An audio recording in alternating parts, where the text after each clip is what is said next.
आज हम बात करने जा रहे हैं कि रिटायरमेंट में बहुत सारे लोग ये गलती कर रहे हैं। वो एफडी में पैसा, ज़्यादातर पैसा एफडी में रखते हैं और एफडी में होने वाले नुकसान शायद उन्हें ये पता नहीं हो रहा होता है और वो एक सिक्योरिटी के चक्कर में वो एफडी, रिटायरमेंट का ज़्यादातर पैसा वो एफडी में रख रहे हैं।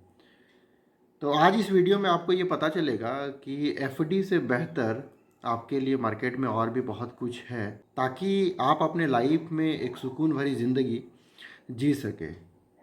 तो पहला एक पॉइंट हम देखना चाहेंगे कि एफडी में लोग क्यों रखते हैं पैसा।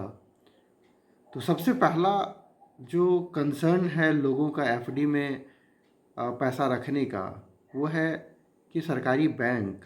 जब एक इंसान जन्म लिया तब से लेके आज तक बैंक उसके नज़रों में है और किसी तरह का उन्हें कभी ये एहसास नहीं हुआ कि बैंक भी कभी कहीं भाग सकता है और उन्हें ऐसा महसूस होता है कि उनके पैसे सिक्योर हैं।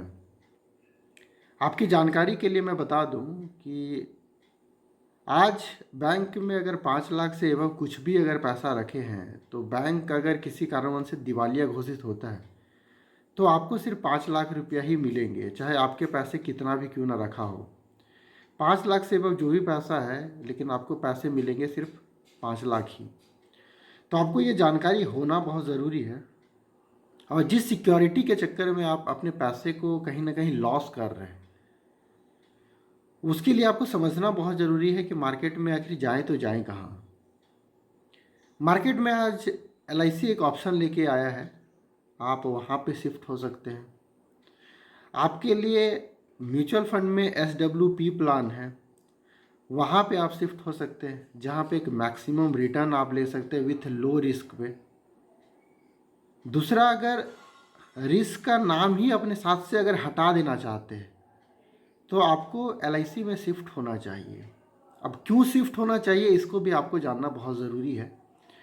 पहले आप इस बात को समझिए कि आज जो रेट ऑफ इंटरेस्ट चल रहा है, आपको कितना दिन bank same rate of interest आज के डेट के लिए अगर आप बुक करते हो तो कितने दिन के लिए आपको करके देगा मैक्सिमम। जब आपको ये पता चलेगा या आप पता करेंगे तो पता चलेगा कि मैक्सिमम 10 सालों तक ही आप आज के रेट ऑफ इंटरेस्ट को बुक कर सकते हैं। आने वाले 10 साल के बाद अमाउंट डिक्रीज होगा तो आपको डिक्रीज रेट ऑफ इंटरेस्ट से बुक करना पड़ेगा, या तो इंक्रीज रहेगा तो इंक्रीज के रेट ऑफ इंटरेस्ट से बुक करना पड़ेगा। लेकिन LIC के पास प्लान है कि आज ही आपको ये बुक कर दे रहा है कि जो रेट ऑफ इंटरेस्ट आज जो हम आपको बता रहे हैं उसको जीवन भर आप उसी रेट ऑफ इंटरेस्ट से आपको पे करती रहेगी कंपनी। दूसरा क्या है कि अगर आप FD में पैसा रख रहे हो तो FD में पैसा आपका आज जितना आपने पैसा पे किया है आपका पैसा उतना ही है और आने वाले जितने समय के लिए आपने रखा है उस रेट ऑफ इंटरेस्ट से आपका पैसा बढ़ रहा है। और उस बीच में आपके साथ अगर कुछ हो गया तो जो पैसा है वो विड्रॉ हो जाता है और वो नॉमिनी को ट्रांसफ़र कर दिया जाता है।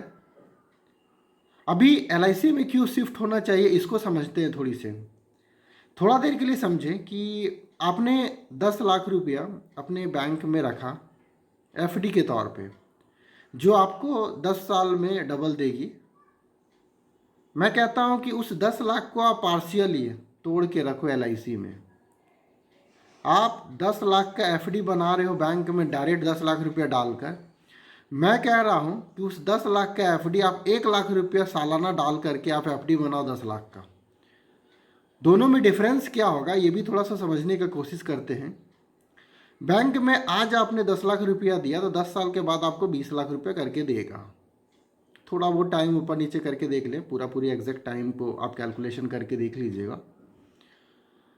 तो आज अपने अगर 10 लाख रुपया दिया बैंक को तो आने वाले 10 साल के बाद आपको 20 लाख रुपया करके देगा।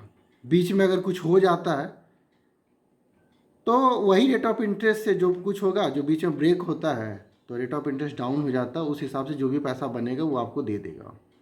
मैं आपको क्या कह रहा हूँ कि अपने 10 लाख रुपया को आप पार्शियली 1 लाख रुपये के हिसाब से सालाना आप LIC को दीजिए।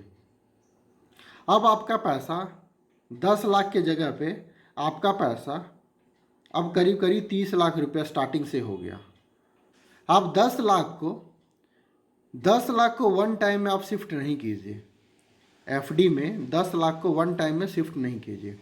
आपको क्या करना है, 10 लाख को 10 अलग अलग हिस्सों में 1-1 लाख का 10 पार्ट बनाना है और 10 पार्ट में 1 लाख रुपये LIC को दे देना है और जो 9 पार्ट होता है, जो 9 लाख रुपये है, उसको एक डालना है 1 साल के लिए, दूसरा 1 लाख रुपया डालना है 2 साल के लिए।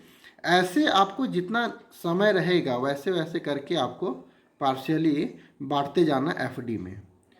तो अभी क्या हुआ, जो आप अभी 1 लाख रुपया जो आपने 10 लाख रुपया में 1 लाख रुपया जो आपने निकाला वो आपने LIC को दिया। LIC को जैसे आपने 1 लाख रुपया दिया, अब क्या है, दूसरा 1 साल में बैंक आपको 1 लाख के बदले में 1,06,000 रुपया पे करेगी। आपको वहाँ से वो पैसे निकालने हैं जो एफडी पूरा हुआ 1 साल में, 1 लाख रुपये उठा के वापस आपको LIC में डालने।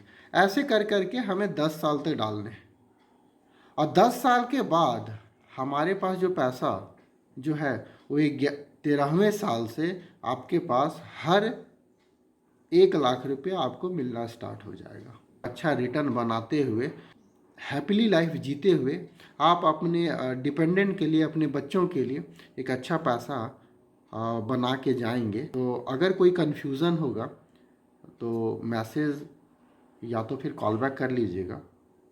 धन्यवाद। हमें ऐसा लगता है कि शायद ये जानकारी आपके लिए फ्रूटफुल होगी।